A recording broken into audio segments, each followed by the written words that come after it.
Okay, good morning everyone, and Chazak, thank you for joining us on this beautiful Wednesday morning, as we are studying together Perashat Korah. Korah is a person who conspires against Moshe Rabbeinu. He accuses him of being a liar and nepotism. He claims that Moshe Rabbeinu was never ordered by God to do any of the things that he's doing, and all the positions that Moshe took for him and his brother, Moshe did it on his own. And one of the things he says is, we're all holy. We're all holy. We don't need you. Ki kol ha'edah kulam kedoshim.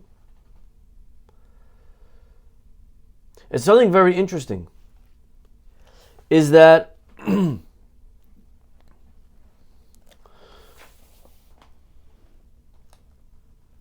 Moshe Rabbeinu, he's stuck. On this one, he gives up. And it's a famous question that's asked by everybody, is all of a sudden, why did Moshe Rabbeinu not pray for Korah? Why didn't Moshe pray for forgiveness? We find that Moshe prayed for the Egel. Moshe prayed for the worst of the sins. And all of a sudden here, Moshe, it's like he not only he doesn't pray for them, but he says, God, you better destroy them. And if you don't destroy them in a way that's not only destroying, but a supernatural, miraculous destruction, then I'm out and I'm not your leader anymore. Like Moshe Rabbeinu goes, it's like a different Moshe. We're not used to this type of Moshe. Usually he's very forgiving and patient. And here Moshe Rabbeinu is going all the way that God, you have to wipe him out, and there is no second chance. That's it. It's already 3 strikes. So what is it? Was it just 3 strikes? What made this mahloket, what made this argument, what made this sin, this episode, different than all the other sins? Manishtana hasin hazeh mikol hasins. What makes this sin different from all other sins? There are different ideas over here. Brought down in the Mefarshim. One of the most famous ideas is actually over here. You see Korah is challenging the entire structure. He's not just doing a sin. He's saying that really what you're saying, that God spoke at Har Sinai, all of our religion. What makes Judaism different than Christianity and Islam is that Judaism started from not one person. Islam, one guy had a dream. Christianity, one guy. If he's right, then it's a good religion. And if he's wrong, the whole religion's hanging on one guy. Judaism is mass revelation. We all claim that we all heard Hashem speak. We all heard Hashem speak. And we all saw him speak, and we saw him pick Moshe Rabbeinu. And now Korah's coming and challenging that. Korah saying it's not true. Moshe, we didn't see him speak to you. We don't know if he picked you. So it's really throwing a wrench into the entire system. And this is very dangerous. It had to be nipped in the bud. Hashem had to show, yes, your religion, I did speak to Moshe. It is legitimate.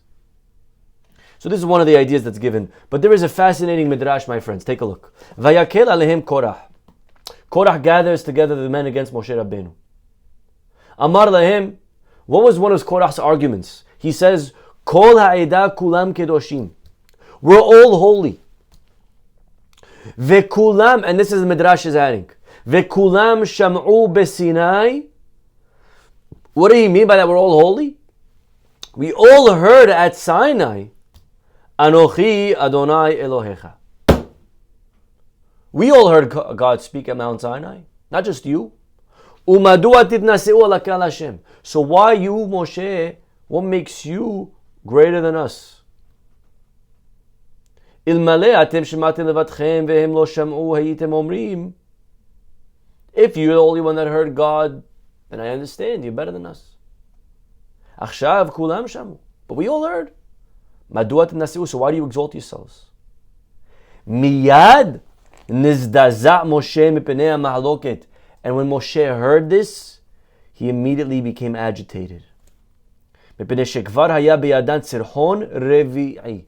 Says the Midrash, because this was the 4th transgression. Mashal, a parable. Leben melech shesarach al aviv. Analogous to a king whose son repeatedly sinned against the father. Upiyes alav ohavo. And the friend reconciled him with the child once, twice, 3 times. Eventually the friend, when the prince sinned the 4th time, the friend was disheartened. He couldn't do it anymore. Amar, how many times can I trouble the king and ask forgiveness? Afkan Moshe, so to hear Moshe. Hatu be'egel, they sinned at the calf. Mitonenim, we read a couple weeks ago, they complained. Meraglim, the spies, and now this. So according to the Midrash, it seems like Moshe Rabbeinu, why he's fed up is because it was 4th time. 4 strikes. Raises the question, okay, what you can't handle 4? You could handle 3 but not 4? What, is 4 the magic number? Why did he give up here on 4? It doesn't say, it just says Hajj. Enough, I can't. 3 in baseball, 3 strikes. With Moshe, 4 strikes. That's what it sounds like from the Midrash. But there is a fascinating commentary over here, and they explain something very powerful. The Eitz Yosef says that it's not just that it's 4 strikes. No. You see, Korah said something very specific and something very actually dangerous that ends up shooting himself in the leg. Korah says, we all heard God speak and say, Anochi Adonai Elohecha, I am the God who took you out of Egypt.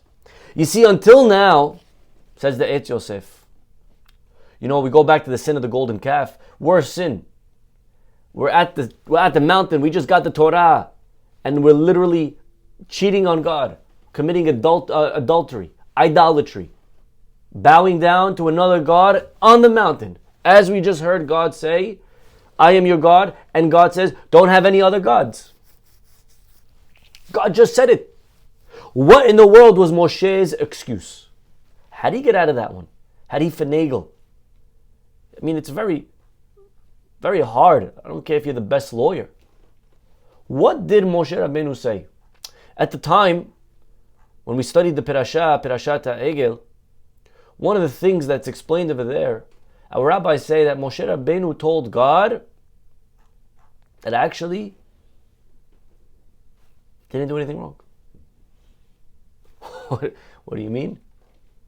They committed idolatry. Okay. Moshe said to God, where did they ever hear that you're not allowed to do idolatry? Hashem said, what do you mean? At Har Sinai. The first 2 commandments, I said out loud, I am your God and no other God. You know what Moshe said back to that? Moshe said, 1 second, God. Those 2 commandments, open up and look in the book. How'd you say them? You said them in the singular. Lo yihye lecha Elohim achirim al panai. God, as far as they're concerned, you were speaking to me. You were telling me, Moshe Rabbeinu, not to have other gods. You were telling me not to bow down. Okay, I didn't. As far as them, you never told them. It's very interesting. Every commandment in the Torah is given in plural. But the first 2 commandments is singular. Lo yeh lecha. Why you say it in singular? If you're talking to the Jewish people, you should have said Lo yeh lachem. You, plural. But God, you said it in singular. And actually the Jewish people heard that. And what do you want from them? They thought you were talking to me. So if you're talking to me, maybe they thought they don't have to adhere to polytheism. They could accept many gods. You're allowed to have many gods. I mean, you said it in singular, you said it to me. So Moshe is justifying the sin of the golden calf, saying that the people didn't really understand. They thought you were talking to me alone. And this excuse of Moshe, it stood in court, in the heavenly court. It stood for a few moments. But all of a sudden comes Korach now, and he says, "Ki kol ha'edah kulam kedoshim." Now Korach says we're all holy. And not only we're all holy, but what he says, the Midrash is saying, we all heard Hashem say at Har Sinai the first 2 commandments. We all heard him speak. We received them directly from God. We're equal to you, Moshe. Now Moshe hears that and says, what are you saying? You just destroyed the excuse. You just ripped up any defense I gave for you. Now no longer holds in court. Because now you're saying that you're equal to me. That you're saying that you heard it also. Now you're saying that you all heard Anochi Hashem and that you also received it. So if you received it, then what's your excuse for doing the Egel? You're shooting yourself in the leg. This is says the Et Yosef. Why this rebellion of Korah was for Moshe too much. It wasn't that it was just the 4th time. It's a deeper issue. Now you're admitting. So if that's the case, you're contradicting yourself. And in life, we all bump into this many times. We often provide excuses for our lifestyle, for our lack of observance, or why a person maybe doesn't spend time the way they should with their family. And we have excuses. But what Korach reminds us is that ultimately our excuses, they're not going to hold. Because we contradict ourselves. And our own actions in Shamayim, they're not going to show a person, oh yeah, you couldn't learn, but look, he learned. They're not going to say that. They're not going to say, oh really, you couldn't keep your mouth shut from gossip, but look, they kept their mouth shut. They're not going to say that. They're not going to say, oh really, you didn't have discipline? Look, they had discipline. They're not going to say that. You know what they're going to say? They say, really, you didn't have discipline? But you, yourself, at a different time, you had discipline. You couldn't learn Hebrew to pray with kavanah, but you yourself learned when you were 40, you learned a whole new language. You learned computers. You learned Mandarin. You learned.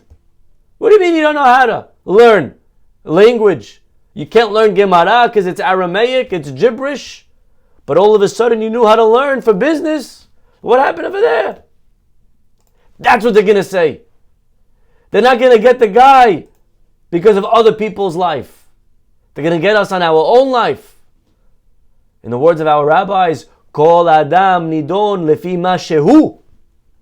They're going to judge us versus ourselves. And often in our own personal lives, when it comes to doing the wrong thing, all of a sudden we know how to be excited. All of a sudden we know how to be creative. All of a sudden we know how to be patient. All of a sudden we know how to be energetic. And all of a sudden, for the bad, somehow, oh yeah, now Moshe, when it comes to overthrowing Moshe, when it comes to organizing a revolution, when it comes to being in power, now all of a sudden you wake up. Now you know how to have energy. Now you know how to say I'm holy. Now you heard from God at Har Sinai. So if you heard God at Har Sinai, then what's your excuse for the Egel? Our excuses, my friends, teaches us Korah. They're not going to hold. And we better take a good look into our own lives, our own heart, because we have it in us. We have it in us, unfortunately, for the nonsense. The Gemara tells us that Eliyahu Navi one time, he asked a man, he said to a man in the street, he said, what are you going to answer God? Ma tashiv le'yotrecha. What are you going to answer God when he says to you, why you didn't learn Torah? And the man said to Eliyahu Navi, he said, I'm going to tell God I don't have the brains. God, you didn't give me brains to learn. At which point Eliyahu Navi says back to him, he says, you didn't have the brains to learn. Okay, tell me, what do you do for a living? He said, what do? I'm a fisherman. He said, fisherman, how do you catch the fish? What do you have to do? What does it entail? He says, oh, well, you have to plant, and then you have to harvest the flax, and then spin it, and then create the fibers from the stem, and turn it into rope, and tie it into a net. And then you have to know where you go fishing in the morning and when it's raining, what attracts the fish, what kind of bait to use. It says Eliyahu Navi, wow. For all that, you have brains. For that, you know how to think. But to learn, you don't have brains. You could sit paying attention for 3 hours in a movie. You don't have ADHD. All of a sudden, the ADHD kicks in a 20-minute shiur. When your wife's talking to you, all of a sudden, the ADHD kicked in. All of a sudden, you can't pay attention. And so we have to look deep down at our own lives. The Ben Ish Chai gives a great example. He says one time there was a tzaddik, and he would learn Torah in the Beit Midrash till late hours, 11 p.m. 11, he was exhausted, he would start walking home. And all of a sudden, he heard yelling and singing. He goes, he looks, he sees it's coming down the block. He follows the noise. He realizes it's coming from a pub. He looks inside. He sees, you would think it's 2 p.m. There's people drinking and singing and yelling, playing cards and backgammon, whatever they're playing. And they're all, oh, come on, 6-6, give me the 6-6. And the man's watching this for a few minutes. He's watching all the noise, Finally, he gets home, and his wife sees him coming in. He has the most sad look on his face. The wife says, what happened? Why are you so sad? You look depressed. He says, honey, my whole life, I thought I'm a tzaddik. And tonight I found out I'm not a tzaddik at all. The wife says, you're not a tzaddik. If you're not a tzaddik, then who's the tzaddik? You're the biggest tzaddik I know. You're learning till 11 p.m. You're such a tzaddik. He says, I know, honey, but I went tonight to the pub and I realized that I'm nowhere near a tzaddik. The wife's like, what? The pub? What, there were tzaddikim at the pub? He goes, no, you don't understand. I went to the pub and I was exhausted. My eyes were shutting on me. I couldn't keep them open. But I looked in there and I saw it was like middle of the day. The people there learned, they were playing cards, drinking. They were dancing, karaoke, nonsense. And they were doing it. It's as if they were on a Red Bull. And me, I was exhausted, spent, done. And I said to myself, why do they have energy for nonsense? Where's my energy for the Torah? For what's emet, for what's real? Where's my energy?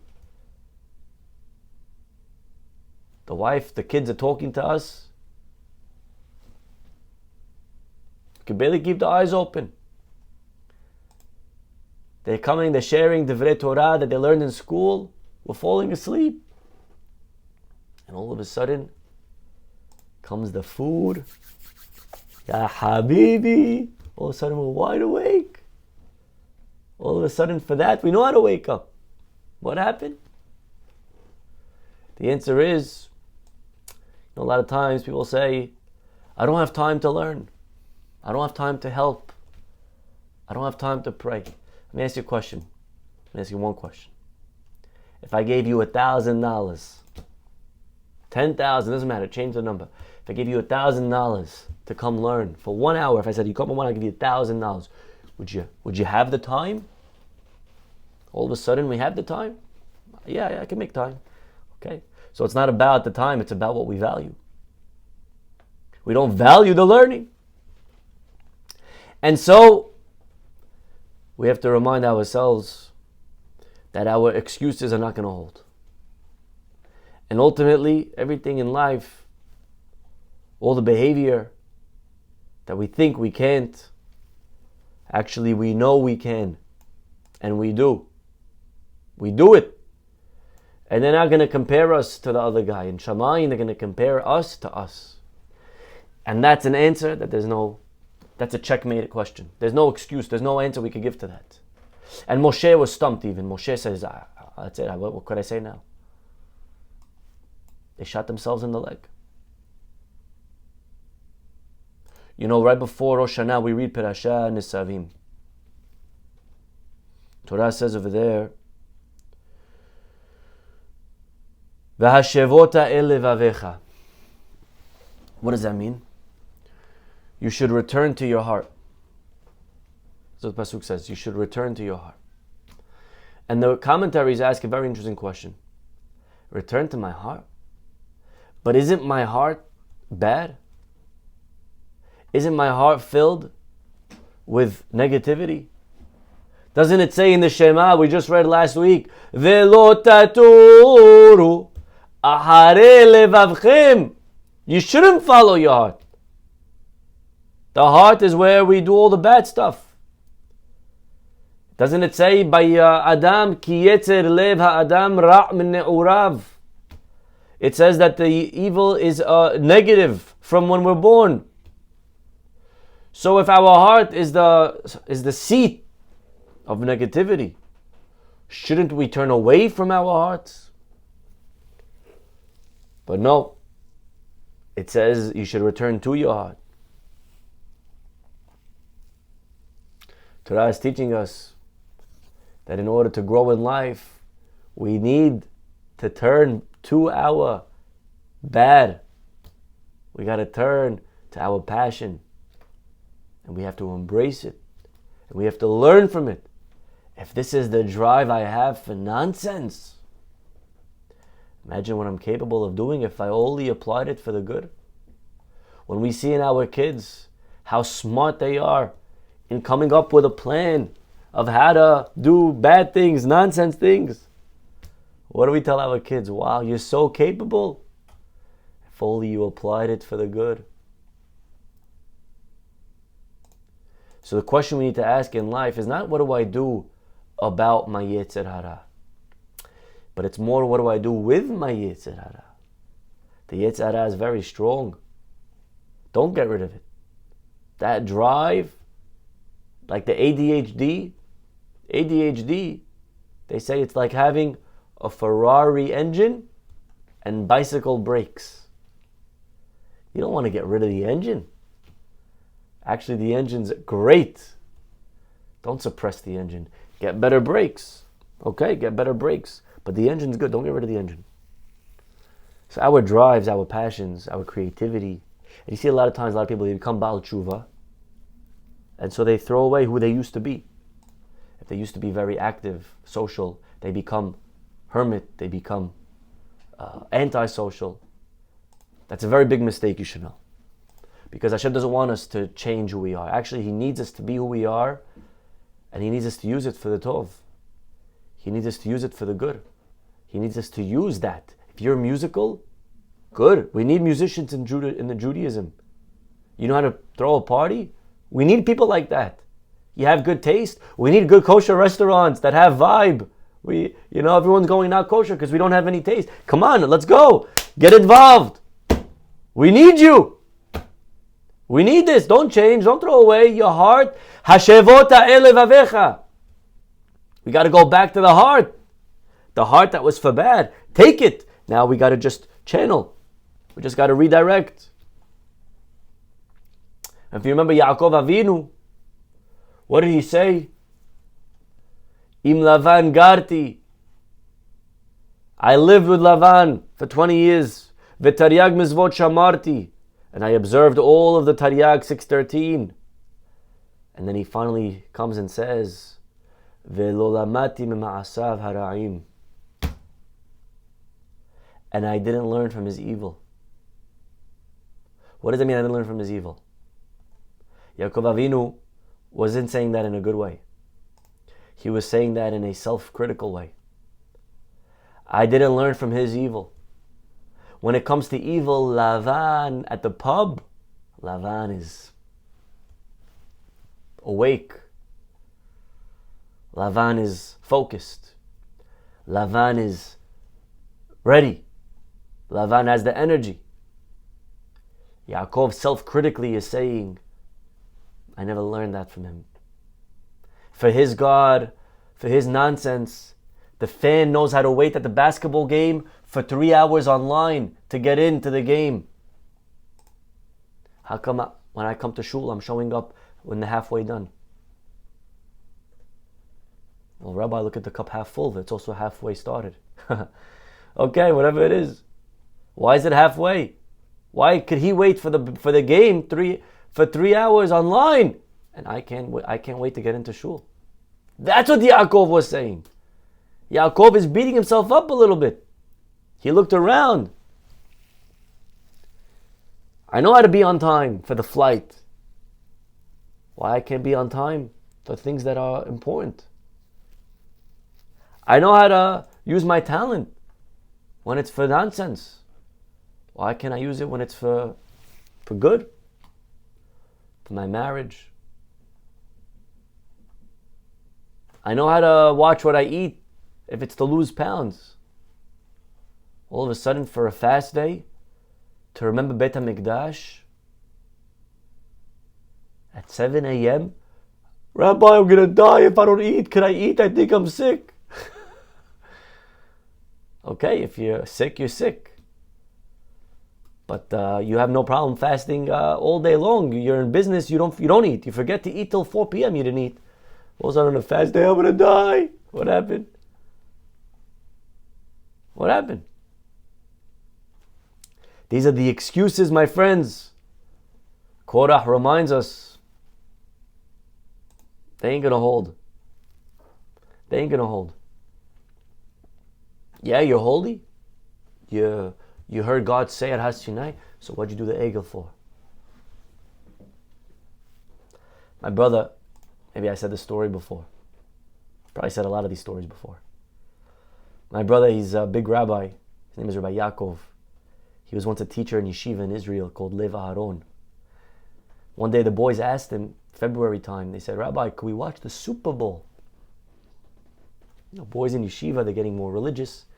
Can we watch the Super Bowl? And Rabbi, before you answer, just FYI, we're going to turn it off for halftime show. So, no, don't worry about the halftime show. So, my brother, first he's joking with them. Mitzvah, you have to watch the Super Bowl. Okay, finally he says, listen, whether or not you want to watch is up to you. But I'll tell you one thing. After 120, you're going to get to Shamayim. God's going to say to you, listen, Hacham Yosef, I have a question for you. Shavuot night, we got the Torah. Everyone stayed up all night in shul learning. How come you didn't stay up? What are you going to tell God? Are you going to say, what do you mean? Of course, Hashem, I'm not a night owl. I'm an early bird. I wake up at 6 a.m., no problem. I can't stay up. I can't. 11 p.m., I'm out. My eyes, I can't. I wanted to stay up, but I couldn't stay up. God said, but it's once a year. I couldn't stay up. Not even once a year. I can't stay up. God's going to say, really? You couldn't stay up once a year? Bring the footage. They're going to bring all of a sudden, middle of February, you were in a lot with your friends in Israel. And at 3 a.m., what are you doing? They're going to show you watching the Super Bowl in New York. 3 a.m., and you're there, and you're yelling, come on, catch the ball! What kind of catch is that? What kind of call? What are you doing? For 3 hours, you're yelling. You didn't know how to stay up? You stayed up for the football game. Why you couldn't stay up for learning Torah once a year? You knew how to stay up. You have it in you. You have the energy. You have the love. It's there. The ability is there. Don't say you can't. Say you don't want to. But can you? You absolutely can. We got to go back to our bad, evil inclination, our heart that we use for the wrong things. And Be'ezrat Hashem, we should be able to remind ourselves how capable we are and how to then use all those midot, traits, behaviors abilities, capabilities, strengths, talents, to use them all for the good. Be'ezrat Hashem. We'll stop over here. Have a wonderful day, and hopefully we'll see you all tomorrow. Bye-bye.